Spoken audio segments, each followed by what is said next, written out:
Hey everybody, it's Phil from Fantasy Wildcard Devi, and you are watching the Dynasty Hot Seat.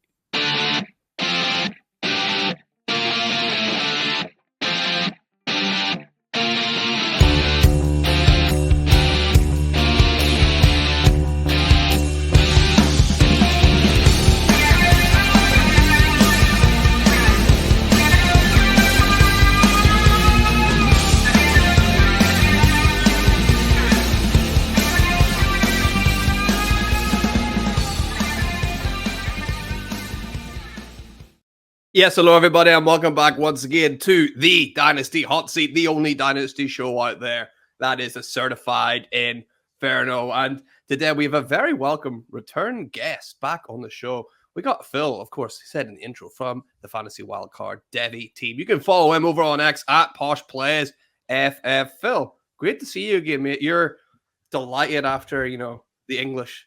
You guys are in the final of the Euros. Congratulations, by the way. Oh, mate, what a weekend this is going to be. What a weekend. Recording the Hot Seat, dropping a Devi pod on Friday, UKFFC on Saturday, train home for the football on Sunday, just to be ruined by work on Monday. Oh, yeah, it was all going so well until Monday there, right? But yeah, can't wait for this. Recording this today. You got your show tomorrow. I'm going down for the Scott Fishbowl live in London on Friday. Nice. Should be great. I'm aiming to go for it this year. I've done well the other years I've been in it, but I think I've maybe been a bit too cautious, Phil. I don't know. So I think I might throw caution to the wind and really go for it this week. Got a strategy in mind? I'll tell you after my fourth pint, and then we'll go from there. Love it. I like that. I think it's like that. I'm going to take the approach like, whenever you play like pool or something, and like buy like 3-4 pints in, you're at your like peak. Absolute peak performance. Love it. Yeah, so that's what I want. I want to get to like my peak performance and keep it there while I'm drafting. So that's the plan. And let's see if this helps at all, because we're going to chat some player values here for Dynasty Fantasy Football. We're going to do it through the style of deal or no deal. And if you want to know about a good deal, you can subscribe to this show right now for free. How's that for a good deal, Phil? You can't really beat that at all, right? Subscribe, like. Put your money away. Easy peasy. That's it. Put your money away. Love it. Easy. So hit that subscribe button. Absolutely love it. Phil, we've given you the AFC North. Of course, as a proud Ravens fan, you'll be able to chat about these guys. Just to run you through the players that are available here. We've got, from the Ravens, Lamar Jackson's available. You're definitely looking for him. Derrick Henry's available. Then you've also got Mark Andrews, Rashad Bateman, and Zay Flowers from the Ravens. Stacked team. So any one of those, pretty good price. We got the Steelers as well. You've got Russell Wilson, Roman Wilson, Justin Fields, George Pickens, and Cordero Patterson is available as well from the Steelers. Unfortunately, I was saying to you before the show, it's hard to like leave people out because obviously wanted to put in, Najee and people like that, but I gotta put some trip ups in there. So Cordero Patterson probably going to be the bane of most Steelers fans whenever he gets more carries than he deserves. He's in here. You could end up with him. From the Browns, you've got Deshaun Watson, you got Jameis Winston, you got Nick Chubb, you got Amari Cooper, and you got David Njoku in there too. And from the Bengals, Joe Burrow, Jamaar Chase, T. Higgins, got Jermaine Burton in there as well, who's an interesting prospect. And nice. You got Zach Moss as well. So plenty to choose from. Along with, I've also thrown in an early 2025 first, which is great to have you on the show. You'll be able to chat about this 25 class a little bit. And a late 2027 fourth, sorry. Late. So I know you're a Devi guy, but I don't know how much you can tell me about the fourth round in 2027 yet, Phil. We'll give it a go. Absolutely. So let's pull up the game show here. Let's get started. Here we go. This is doing it, Phil. We're ready to go. We were chatting about you're already feeling competitive. You got those juices flowing. You get to choose a box that you're going to keep, and it's going to be yours till the end of the show. What box are you going to choose and why? Well, do you know what? I was gonna go. I was gonna go with my eldest son's football jersey number. Ooh. But I think I'm going to pivot. I'm going to pivot just because I can see it in the reflection. I've got my Ooh. Alabama Bryce Young number 9 jersey on. So I am going to take box 9, please, Max. Box 9 in honor of Bryce Young and Harry Kane as well, right? Absolutely, definite Absolutely. penalty. Yeah, yeah, definite penalty, never in doubt at all. So box 9 is locked up, safe and secure. That means it's time to start opening some boxes, Phil. Where are you going first? What are you getting out the way? Oh, okay. We'll do this by England players, I think. Let's start with number 10. Let's start Jude Bellingham. Let's get Jude Bellingham. Surely can't go wrong with the stars. Nick Chubb coming off the board right away. He's a super interesting guy, right? Super interesting guy for Dynasty Fantasy Football. Yeah. What do you think is going to happen with this guy? Because he is obviously coming off a horrendous injury, but part of me is like, this guy's also superhuman. Yeah, look, like Nick Chubb, let's be honest, he's one of the best pure running backs we've seen in the league in the last 10 years. And given the lack of passing work that he's always had, he's always managed to put up strong numbers, putting him up there in that elite class. It's really interesting at the moment because obviously startup season, I've been in a couple of dynasty startups, and he is slipping. It's almost like out of sight, out of mind.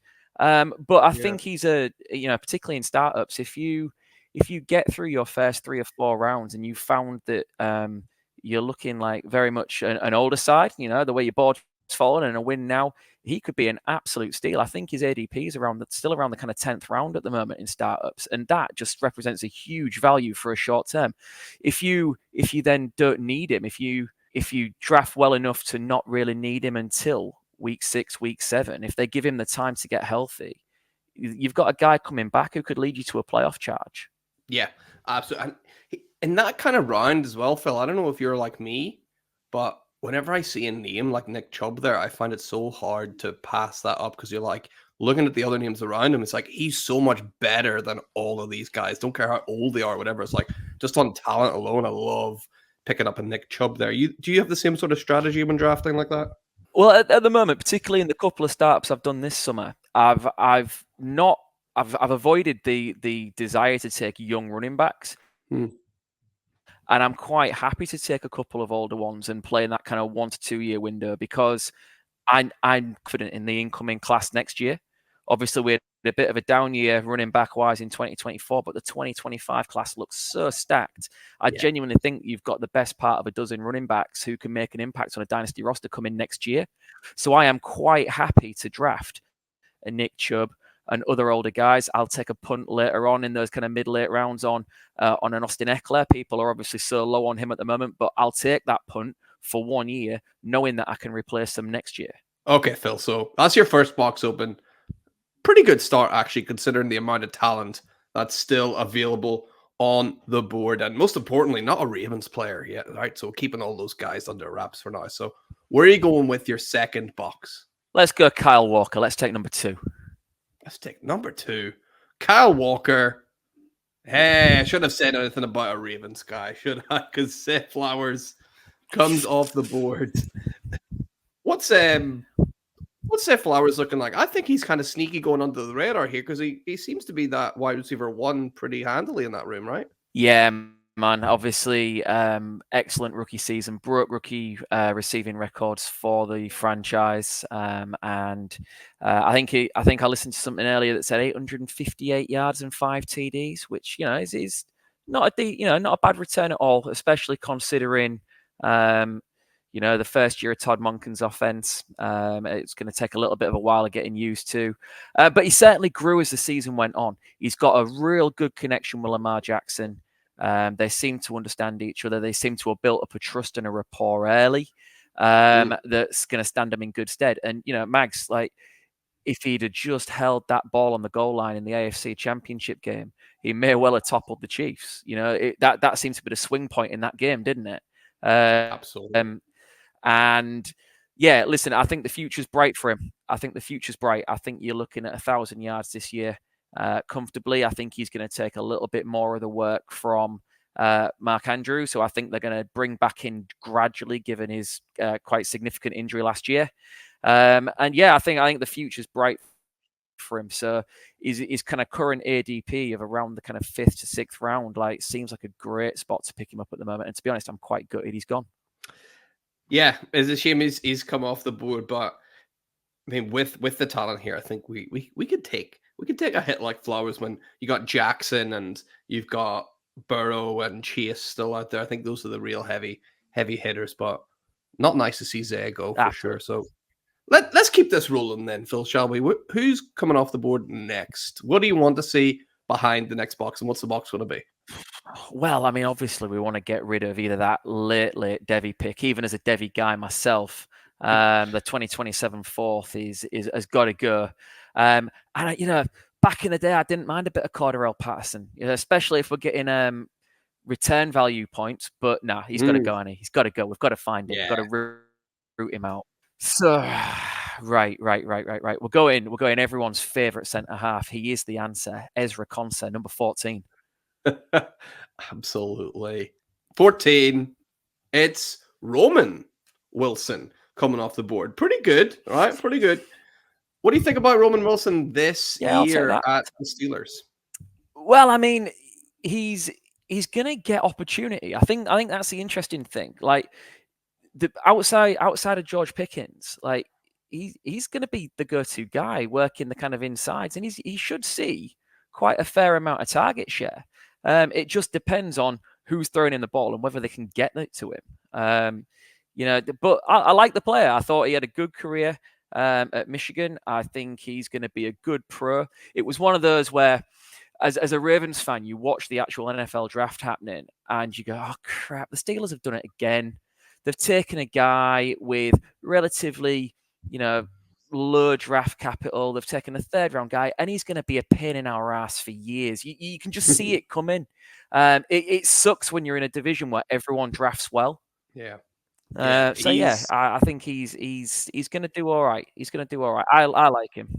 Yeah, all those targets from Deontay Johnson leaving as well. Like, I just don't think that George Pickens is necessarily the guy that's going to be this target hog, and there's just so much space there for a guy like Roman Wilson to have a real good rookie season, right? That's it. Yeah, absolutely. But again, he's gone. Can't cry over what's still gone. Let's keep moving. Exactly. It's fine. We can take that hit. Where's going next? How about this, Phil? Why don't we go 1-2 punch here? And let's finish off round 1 with a 1-2 punch, 2 boxes in a row. Right, not a problem then. Let's go number 1 and number 16.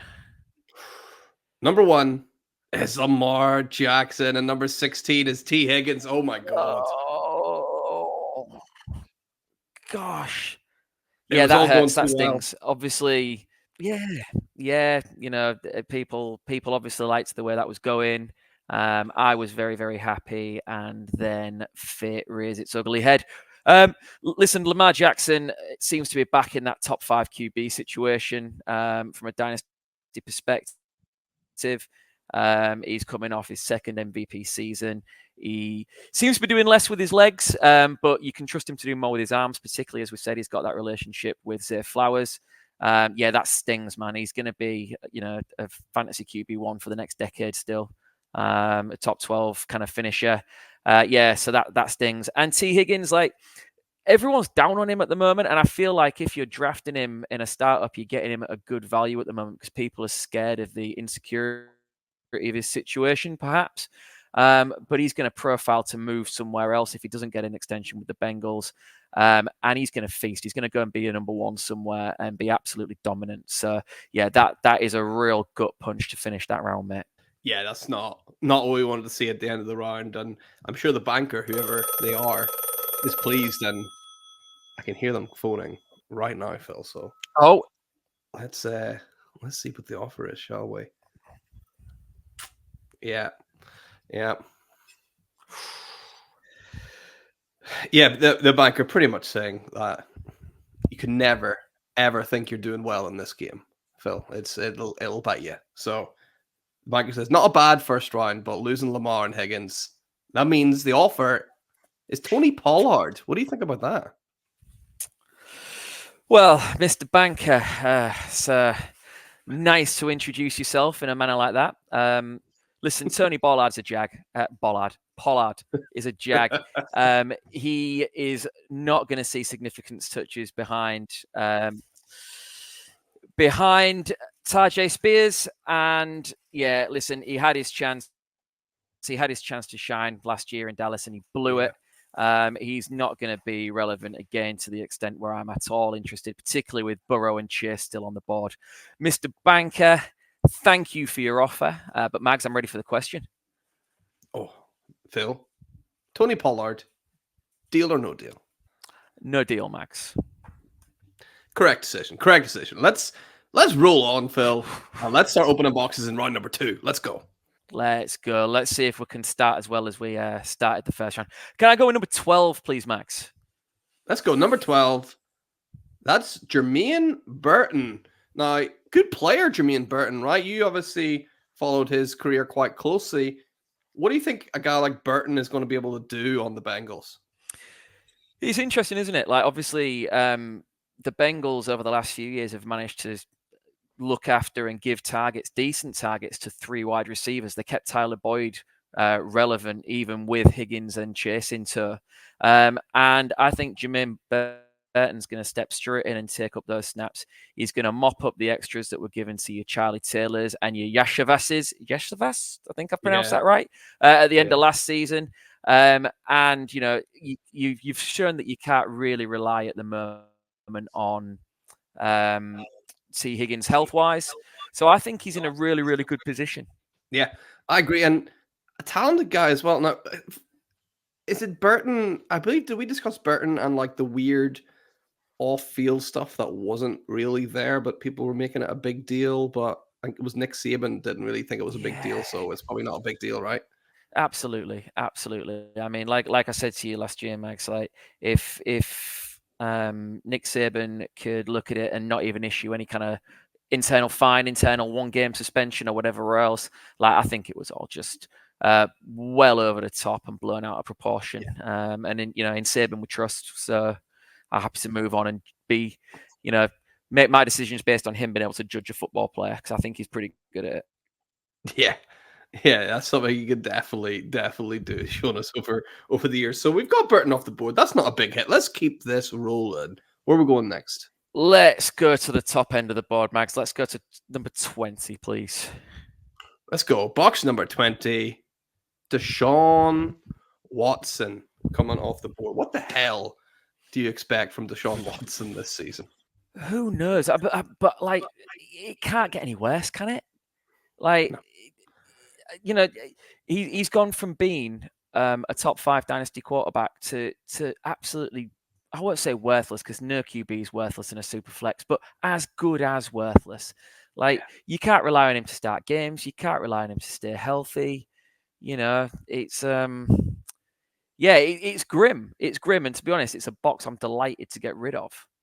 Yeah, absolutely. I've got so many shares of Watson, and it's so hard to sell him. Nobody's buying Deshaun Watson at all. And if they are, you're getting the prices that you were getting when he sat out a full year. And it's like, that's not worth the selling. So it's almost like he's a hold now, right? It's really weird. Yeah, I think he's got to be. And to be fair, if you bought him low in the as all the details of the suspension and things were coming out, like, your process was good.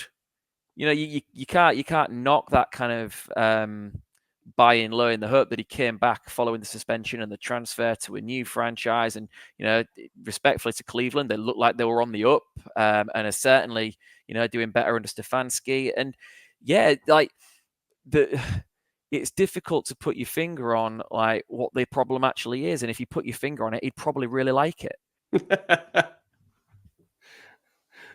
Yeah, he's a complete, and there's no other player quite like him, I don't think, at the minute in Dynasty Fantasy. So I know some people just won't touch him at all because they're like, for whatever reason. I'm not in that camp, but yeah, I know a lot of people just won't touch him at all. So not sad to see his box open there. That's 2 players off the board. Let's keep this roll going, Phil. We're on a hot streak in round 2. We got 3 more boxes to open.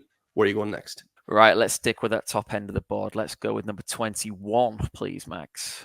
21. Right next to Watson.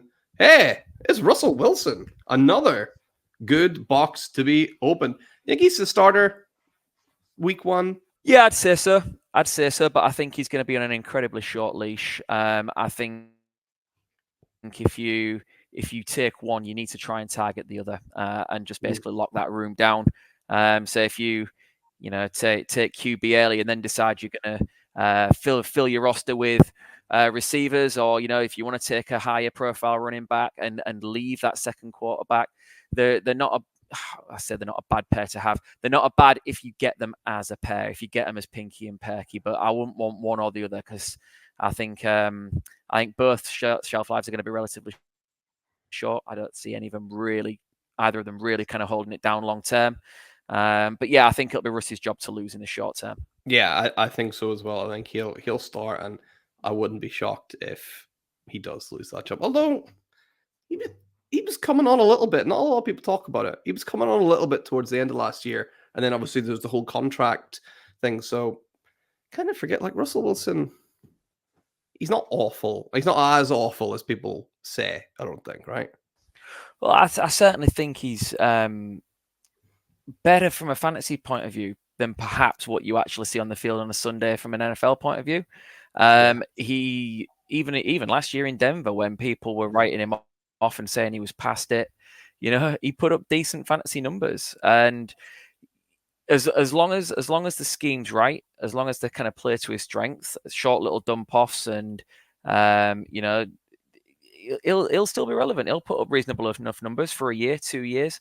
I just wonder if, for the Steelers, from a draft perspective, long term, like, because Tomlin's always building competitive sides, I think they're going to get stuck in mediocrity and miss out on that kind of QB reset they maybe need as a franchise, which I'll gladly take from the Ravens' point of view.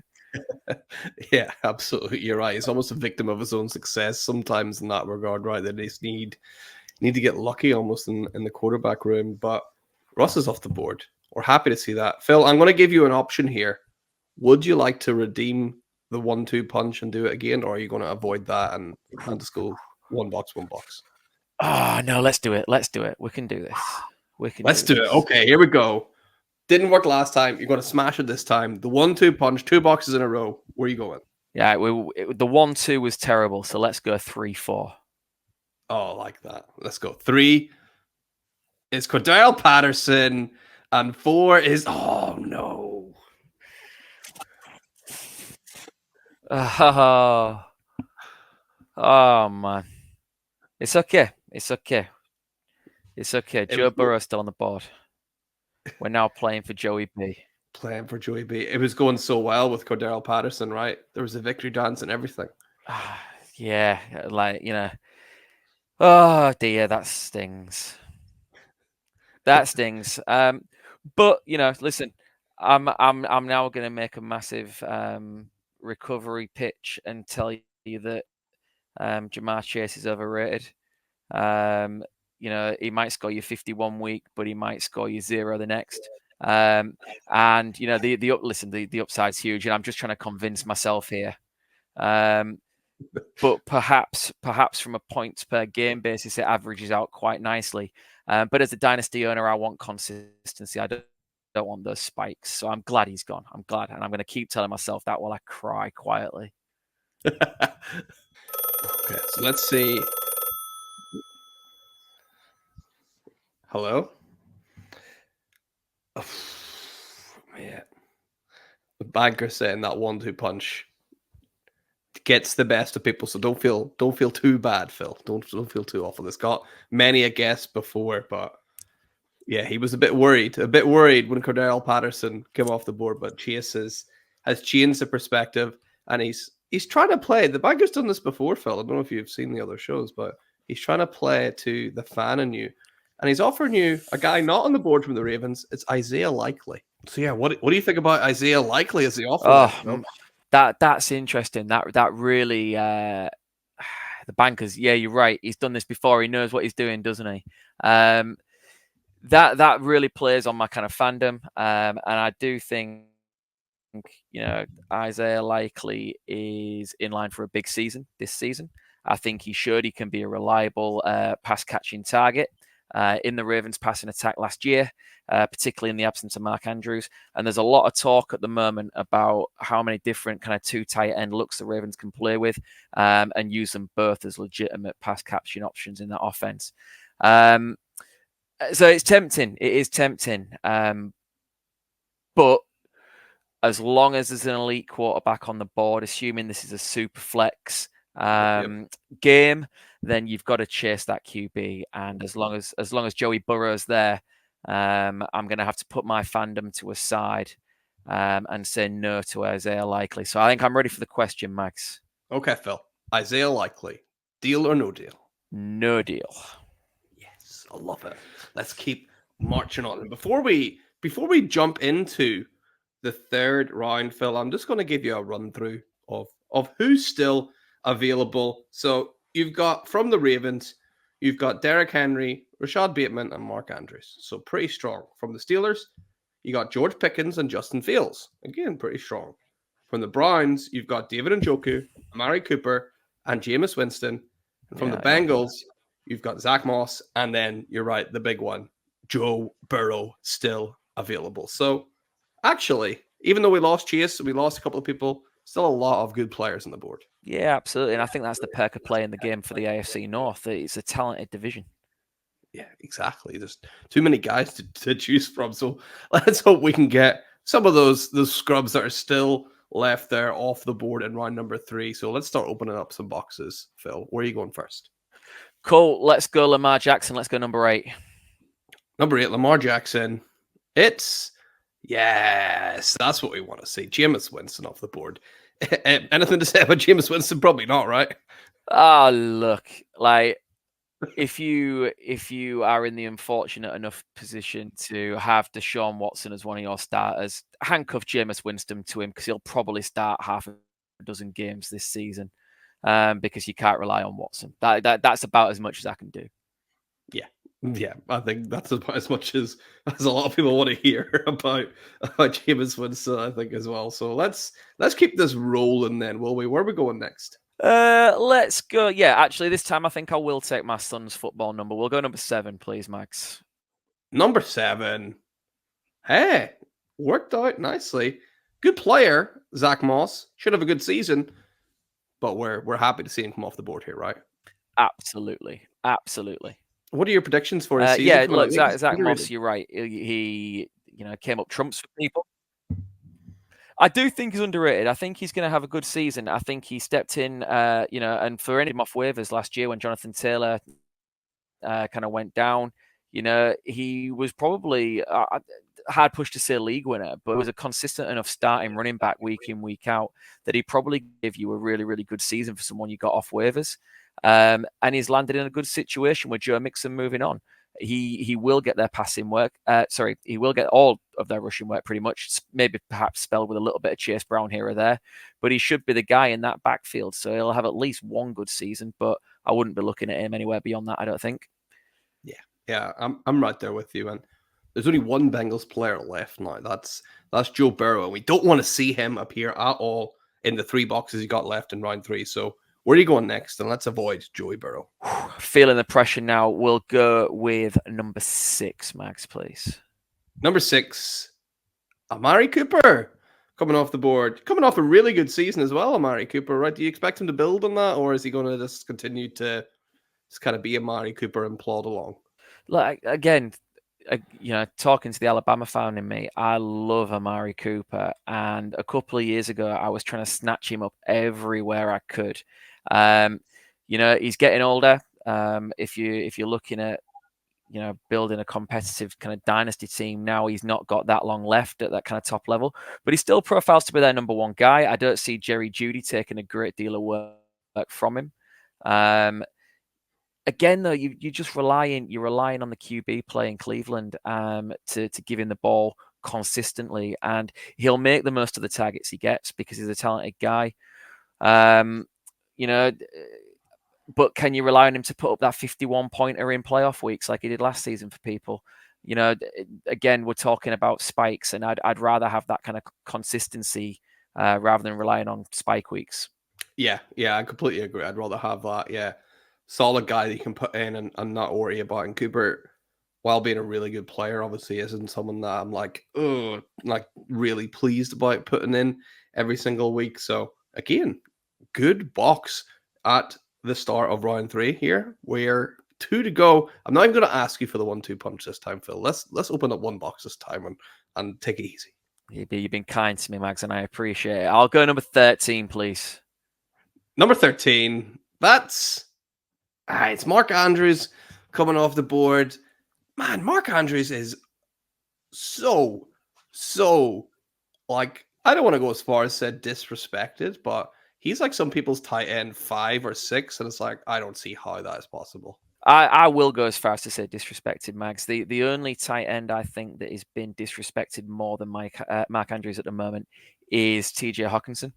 Like the pair of them, people just seem to have put them out of sight, out of mind. Like all these shiny new young toys, be it Brock Bowers, be it Trey McBride, like are being, I won't say overdrafted, but drafted at the expense of a Mark Andrews and a TJ Hawkinson, who profile to be top receivers in their Tides passing attack. All right, not so much Hawkinson when you got Justin Jefferson, but he's as much of a number 2 in that offense as Jordan Addison is. And Mark Andrews, again, is a 1A, 1B to Zay Flowers at the moment. And you're right, like criminally underrated, so reliable, so clutch. And he does his work in the area of the field where Lamar Jackson's at his best, playing across the middle and between the numbers. And he'll go on, he'll prove to everybody that he's going to be an absolute steal again. And yeah, so that hurts to lose him. He was one of the big boys left, wasn't he? But we move on. We move on. Do you think there's going to be a bit of a buy window as well coming up for Andrews? Do you think he'll be sort of eased into it a bit this year? Again, it depends on how they want to use Isaiah Likely and how fit he is coming back into the start of the season. If I get the feeling that if he's not 100% right, they certainly won't rush him, which always creates a buy opportunity. But I think if I'm the owner, if I'm a Mark Andrews owner, I want it's one of those ones where to replace him isn't easy. To replace that pass catching acumen from your tight end just isn't always there and readily available. So I'd want to still get value. I'm not willing to accept a dip on his value if I'm the seller. Yeah. I'm not selling Mark Andrews for anything like below what I rate him as. Like, so a lot of times people think like if someone's market value is tight end 5 or tight end 6, that's the price that you're going to pay for them. Whereas like everyone's got their own rankings, everyone's got their own opinions. Like, don't expect that to work every single time, if that makes sense, Phil. That's it. Absolutely. Yeah, absolutely. And that is, I believe that is our 1, 2, 3, 4. We got one more box this round, do we, Phil? Let's see what we end up with. You got one more box before the banker makes another offer. Come on then. This last box is last box of the round hasn't been kind so far, but let's see if we can buck that trend. Let's go number 15, please, Max. Number 15. Let's break this curse. 15. Not great. Not great. What do you think about that? That's going to be a good player, right, Phil? No, you can talk to us about that's a toughie. Particularly for the Devy player in me, I like to pride myself on feeling like I know what's coming up, and as I've part of my strategy this year has been, particularly in startups, to take aging running backs, knowing that we've got a really good incoming class, and there are question marks over the QBs at the top end of the early 2025 board at the moment. But there are a lot of good running backs and wide receivers. So yeah, that stings. What's your prediction currently as things stand? Who's going to be that 1-1 in 2025, or is there a bit of a mismatch? There's not going to be a super like a Caleb Williams or a Bijan Robinson consensus one. Yeah, so right now I wouldn't say there's a consensus. This will depend on flavor massively. Ultimately, I do believe that unless you've got an absolute standout talent like a Bijan or a Brees Hall the year before, that a QB will always tend to go first. But right now, I really feel like it's a race for the guys at the top of that pile to set themselves apart. It wouldn't surprise me if it was any one of three between Carson Beck, Shador Sanders, and at the moment Quinn Ewers. But he needs a good season as Texas, at Texas this year. The hype seems to be behind Shador Sanders, although I don't necessarily see the tip to back it up just yet. It might be a year that if I don't need a quarterback, but I know other teams want one or are coveting one, I might be looking to get out of that earliest pick and stack up, for a haul in the mid rounds. Yeah, I just don't see it yet with Shador Sanders, and I know the competition he's going up against a lot isn't necessarily the strongest in the world either sometimes. So yeah, he just seems like he's got a lot to learn still at the position, which he might be able to do. Coming up next year, I'm in love with Ted McMillan. That's my guy. That's at the minute he's right up at the top for me. I can't wait to see him. Yeah, it's interesting, Max. Like, it's funny you mention him. I know this isn't the purpose of this show, but while you mention him, I think one of the best things that can happen this year, and it'll break your heart, but for Ted McMillan to be drafted at the 1-1 next year, he needs Drake London to go off this year. He needs Drake London to perform, and he needs Drake London to have listened to every negative thing you've said about him, go out there and absolutely smash it, because it's a copycat league, and if NFL teams see Drake London go out and ball this year, and we see the fantasy production from Drake London, then people will be more willing to buy into a similar skill set in Drake London. Yeah, Excuse me, in Tech Mac. yeah. I think you are right. That'll be, if Drake London does go off field, that'll be some like console for me. Like I'll feel a little bit better knowing that it's actually going to help Ted McMillan in the long run, even though it'll crush me on Twitter. I'm sure people will come after me real hard, but that's absolutely fine. And I think that's that is another offer coming in from the banker. Yes, hello. Mm-hmm. Yeah. Yeah, that first round pick, the banker thinks you were definitely had your eyes on that first round pick, Phil, being the Devi guy, that's for sure. Hello. Okay. The banker says there are still some very good players on the board. Burrow, Pickens, Henry, Bateman, Justin Fields. The banker's really worried about Joe Burrow, so here comes an overpay, apparently. Xavier Legette is the offer. Interesting. I like Xavier Legette. I like him a lot. He was a guy where when he was still sitting on rookie boards in the middle of the second, and people were seemingly ignoring him, and I'm watching him drop, I was desperately trying to get in and snatch him a little bit ahead of where he often went in a draft, to kind of around the 2-3 turn, because I didn't want to be the one that let him go. So I've actually snatched up quite a bit of him. However, at the moment, it's all projection. He's not done anything on an NFL field yet, and he's relying on an awful lot to go right in Carolina. I respect that I've got the banker worried. I love that he's panicking. I love that he and you both acknowledge the talent that's still on that board. So I think that makes my decision fairly easy at the moment. Well, then, time for the question, Phil. Xavier Legette, deal or no deal? Absolutely. No deal, Max. I think the correct decision there for sure. With so much talent left and the opportunity to get Joe Burrow. And just to remind you, the best performer so far, Stephon Diggs, the best player someone's come away with so far. You got a chance here, Phil, to have the best player available from this game show so far. We got one more round left. We'll open up 5 more boxes, then you'll get a final offer from the banker. Where we're going first? Oh, okay. You surely Joe Burrow's not going to be sat behind his own number 9, is he? Let's go number 9. You can't go number 9. That's the box you've chosen to keep. Of course it is. Oh yeah, well let's hope he's in there then. Let's hope you did put him in there. Okay. Number 5. Number 5. Number 5. Oh no. Oh. Oh dear. That's not good, Phil. That's not what we wanted, My right? technical glitches and ever so slight lag on this screen made that even more dramatic as it came off in slow-mo. And I heard you say the words "oh no" before it was revealed. Oh man, that's not. Yeah, that's just like double the hurt, double the pain.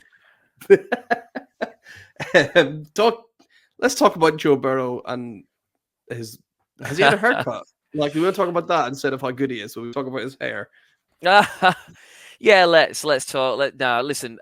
He's a hell of a player, isn't he? And he's another one. I can't help but feel like people are either incredibly high and unwavering on how good they think he is, or quite willing to all of a sudden just like take a little bit of a drop on him. I think again that recency bias of the injury last season certainly runs amok with people's ADPs. And listen, he's so talented. He's a proper QB, like in the traditional sense. And I if he wasn't playing in my division, I would love rooting for him most weekends. But I just can't bring myself to do it. Being a Ravens fan, he's going to keep them good and keep them relevant for an awful long time. So yeah, that really stings. That was where I was going. But listen, there's still high upside young receivers on the board, and I trust myself to turn a 27-4 into gold. Yeah, absolutely. That in your hands, Phil, that 27-4 is far more powerful than it was in the hands of Paul Pickett when he got it. So don't worry too much about it if that ends up being.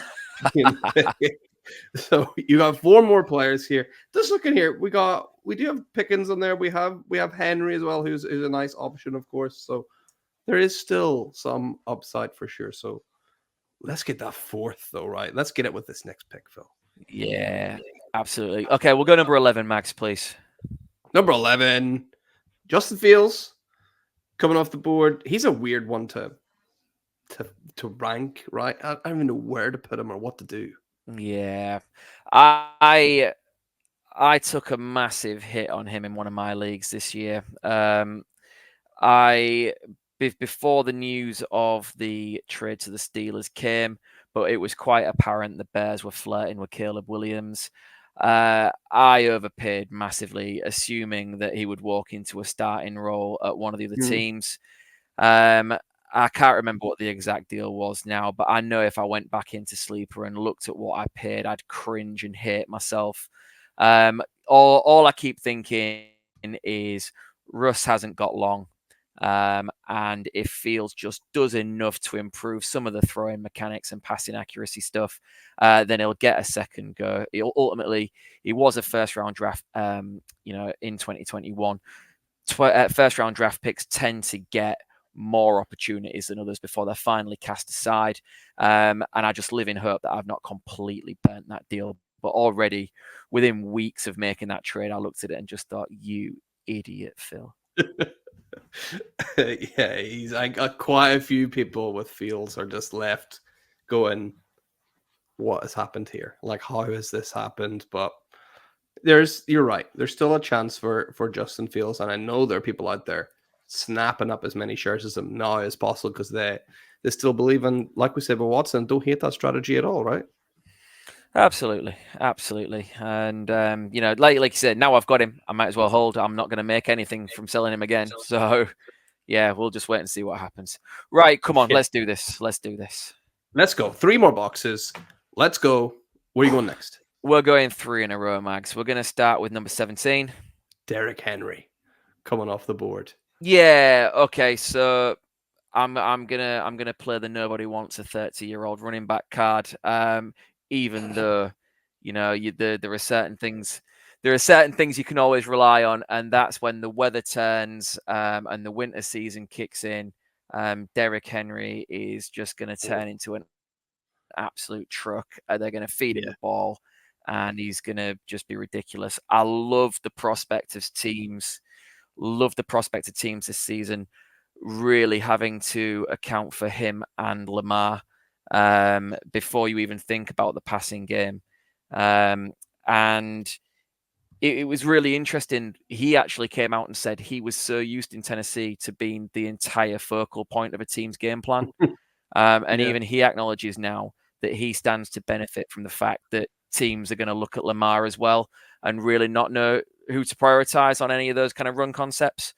So yeah, it stings. That stings. But yeah, nobody wants a 30-year-old running back in Dynasty. I'm going to stick to that. Yeah, absolutely. Who needs that guy, right? He's definitely not going to completely tear up the league, right? So let's roll right on. Let's open up. We got 2 more boxes. Let's go. I gotta ask. Are you wanting to do the 1-2 punch to finish it off, or are we going slow?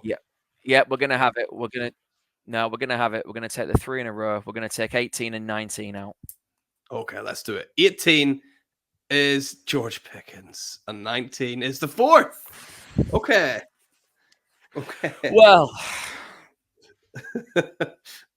what do you think? What's your thoughts there? Pickens obviously didn't want to see go. I'm in a whole range of emotions at the moment. Like, for every good pick, there's a bad pick. Like, there's just no consistency in this game. I should have really thought it through rather than been so cavalier. Because we all know that Deal or No Deal is a game of skill and not sheer luck.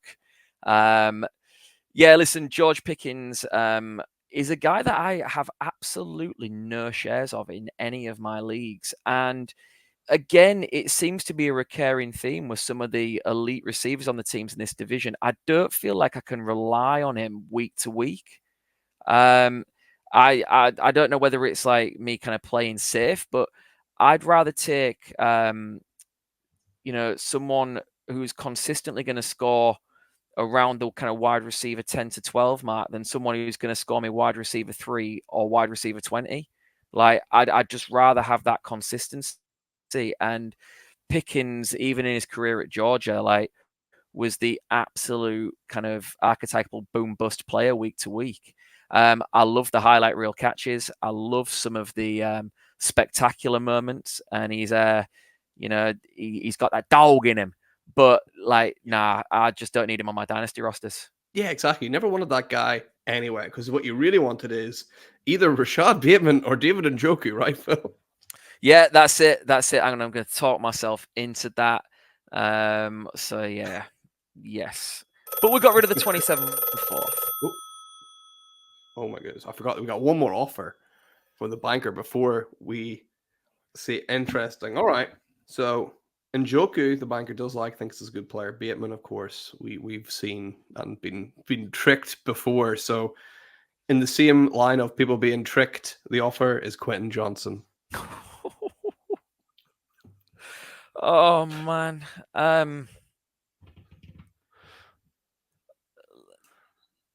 Quentin Johnson can't get worse. That's one thing to say about him. Like,